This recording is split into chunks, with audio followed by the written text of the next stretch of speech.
Here I have yellow, I have just the regular golden yellow, and I have a purple. When I mix those together, more yellow than purple, I get kind of a brown. To that, I want a little bit of pink added, and a little bit of that red.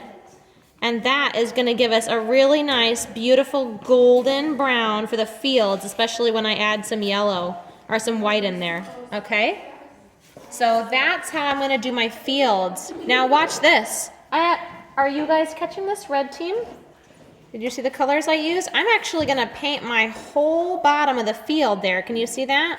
I'm painting over the bottoms of my cypress trees because it's okay. I'm going to come back to those.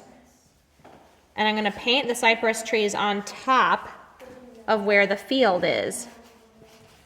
So I'm going to paint the field first, making sure that I'm going to add some grassy textures too. Because imagine this being like a field of wheat almost. So to that, remember how I got this color? I did a big pile of yellow with a little bit of purple, some red and pink. That's how I got that color.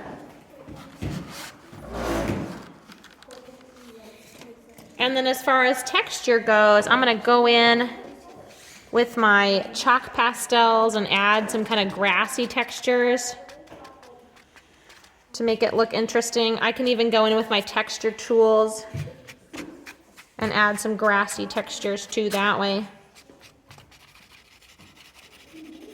Even with the corner of a texture tool, I can kind of scribble some lines in there.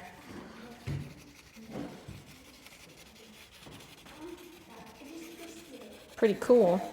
So let's get that field painted. And after you do your fields, what's really quick is the cypress trees. The two colors I'm going to use for the cypress trees are the purple and that dark green.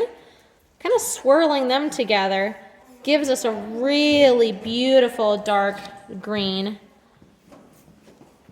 Because cypress trees do kind of wind up looking a little bit purplish sometimes because they're so dark, like almost bluish.